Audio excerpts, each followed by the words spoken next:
to every NG. This is where we have all the updates and everything that is happening all around the country and even outside for you, so you don't want to miss any of the updates, do you? My name is Judith, and today I have something really exciting for everybody. I'm sure we are happy about this new development. Now, last month the organizers of the BBNaija show promised us highlights come March, and of course they delivered on that promise. They gave us highlights, and this is a long time coming because people were like, okay, it's been like 3 months, 4 months, and the show is over. Okay, what next? Because you're leaving your people starving. And Biggie was like, don't worry, I got you. And he brought highlights, of course. So let's start off with the housemates. Now, there were 20 housemates this season, and you know, they came in with promising future in the house. Everybody was looking good, expectant. Everybody, of course, wanted to win. Now, look at the faces of the people that we welcomed into the house, looking young and innocent and all whatnot, just regular people trying to, you know, make a living and make a better name for themselves. And now, after 3 months for some of them or less for others in the house, they are now bad guys, they are now hot cakes, you know. Everybody's taking slave pictures here and there, slave pictures there and here, you know. Everybody's looking good, people are doing well, and it was just really amazing to see how much they've grown over the months. People who came in not sure of what they wanted to do, they're beginning to find their paths. People that already had a plan, they're actualizing those goals and dreams. So it was just really beautiful to see. However, we cannot deny the fact that 2 people that stood out on that opening night were our winner and our first runner-up. Now, promise me that you will say the truth. When Laycon steps in, what did you think of that jacket? Yeah, the one that goes, you know, that lights up, that particular jacket that he was wearing. What did you think of that jacket? Because me, I'm like, Father Christmas is here again in July. We have Father Christmas, but you know, Laycon made a statement with that, and many people were not even expecting much from him, to be honest, especially on the first day. They were like, who is this guy? What's this jacket he's wearing? Why is he acting like this? But look at what he turned out to be, the winner of the season. And then another person that caught our attention, even more than Laycon, if we are being honest, is who? Otiti Dorathy. Yeah, Dorathy came in. People are like, wow, I mean, wow, what's going on here? You know, what is happening with this dress? What's happening with this? You know, she came in all banging body, and I don't care what you people have to say. I'm a slave queen. I'm confident. I love my body. And of course, we know how much Dorathy was trending on the opening night. So people are like, who is this girl? We must find out about her. Some even started running rumors that she was this, she was that. It was just a whole lot. But thank God, though, we are where we are, right? So yeah, now after the opening night, did you notice something? Because I did. Let me tell you. On the first night, Laycon and Erica actually started bonding. Like, you could see them holding hands, trying to get to know themselves. It was really sweet because Laycon wasn't talking to so many people, but I think Erica made him feel welcomed somehow. Just made him feel, okay, look, he can talk to me. Because if you notice, Laycon was usually on his own. Then I just observing, looking around, and people even made memes out of like his facial expressions and all whatnot. But he was talking to Erica, he was bonding with Erica, and people thought, oh, this is one heck of a best friend situation that is happening here. But apart, it didn't turn out to be what most people thought. But again, another group or another couple that kind of paired up on the first night, our dearly beloved Lilo and Eric. Now, those people hit it off immediately. They saw themselves. People were like, Lilo, you never even sleep. You never even say, let me spend one night in Biggie's house. You just saw chest and daughter of Zion has fallen. How?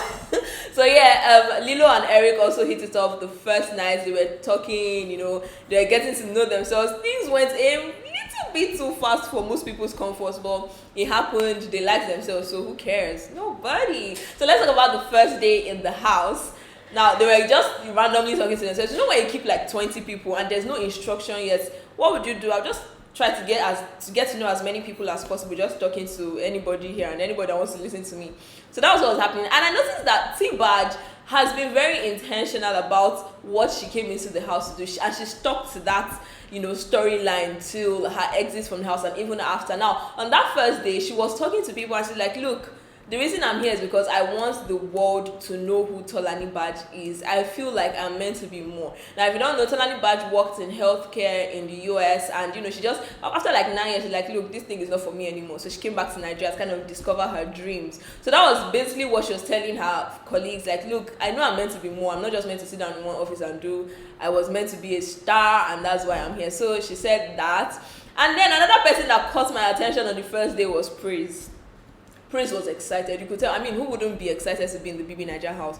But he was literally trying to talk to everybody. He was very, very active. But that's not even what caught my attention. It has to be the earrings. Chile. It has to be the earrings. It looks like a baby charmer. Everybody's like, look, why is this boy wearing this thing? What exactly is going on? What's the point? Are you trying to make a statement? Well, Prince doesn't care. He has worn his earrings. Carried his dreads, looking fly, feeling fresh. Whatever I want to say is for your pocket. So yeah, Prince's earring was also another character in that house, to be honest. It was another housemate, an extra housemate somewhere, until he finally took it off. But let's not talk about that just yet. Let's talk about Katrina.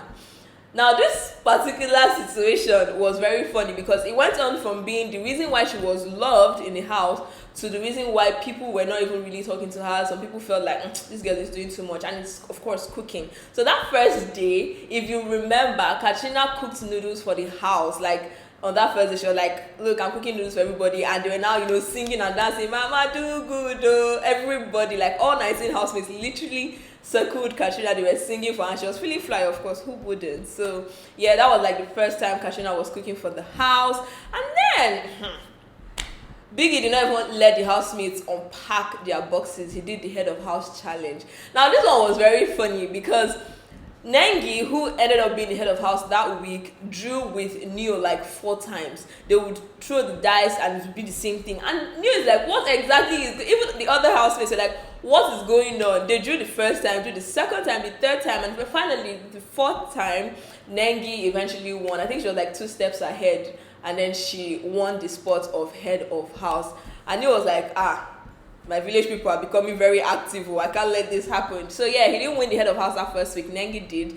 And she selected Watoni as her deputy. Now this was way before Biggie made any extra rules. It was just like, okay, select your deputy. And she selected Watoni. And people were like, okay. Maybe Watoni was the person that struck her the most for the short period that they've been together. So she picked Watoni. And people were even expecting them to be like best friends, like tight buds. But it didn't end up happening like that, as we saw. Now, after picking Watoni, they went back to, getting to know themselves. And then Big Brother brought the first set of rules. And of course, Nengi read it. I was very happy that the organizers were particular about keeping safe, about the protocols, despite the fact that these people have been in quarantine for a while. Like, they didn't even take that into cognizance. They're always like, okay, sanitize, wash your hands. Of course, social distancing can be a bit tricky in a situation like that, but they try to make them, observe all the other protocols, just like to send a message to people outside that, look, this virus is real. So Biggie was like, look, always sanitize. And then that was when he told them that this arena is not really your playground. Like, you only come here when I ask you to come here. You stay in the garden when I ask you to stay in the garden. The rules start coming small, just drop a little there, drop a little here. So yeah, that was the first rule that Biggie gave them, aside sanitizing. And then he gave off those rules. So people went back to talking. I noticed something. Did you notice it? I noticed it. Katrina and Brighto, they were talking, normal conversation, like I said. And then Katrina was talking about, being a businesswoman. She was basically just opening up to Brighto. And then she was so soft. Like, the Katrina of that day is not the Katrina boss lady of Twitter, but let's not talk about that. So she was so soft. She was like, oh, I just want to have a companion. I see what's happening here. And that first day I'm like, these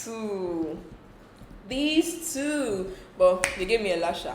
Anyway, so they were talking. Katrina was talking about her 2 sisters that are married. She spoke about her marriage, which she said wasn't even happening. Like, she said she was separated.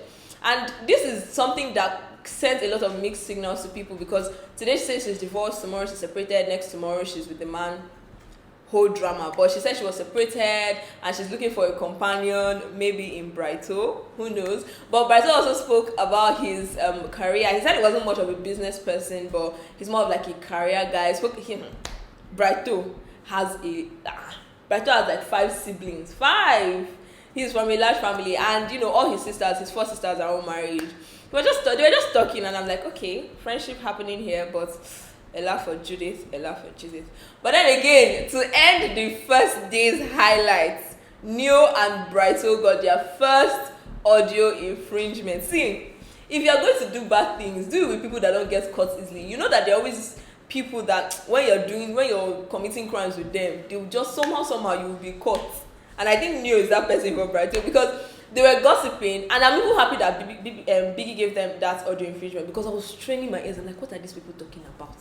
They were whispering, just whispering, without their microphones, and Biggie was like, no problem. And the funny thing was, Biggie initially called Brighto, it's like, Bright, you have been issued blah blah blah blah blah, and then told them that your best way wallets will be adjusted accordingly. Neo was feeling sleek. He now laid down on his bed like he didn't know what was going on. When I just called him Neo, I said, good. Very what? Very good. So yeah, that was when they got their first audio infringement, and that kind of wrapped up the first day's highlights. Really interesting, and I love the fact that like so many memories are coming, because that audio infringement, I remember that when I watched it, I was so angry, and Biggie reminded me, and I was happy that they got that audio infringement. So yeah, that's it. That's a wrap up of day 1 in the BBNaija Lockdown house. Thank you so much for joining me on this, episode. And of course, I'll be giving you updates as they're coming. So stay tuned to every NG. And until next time, my name is Judith. Bye.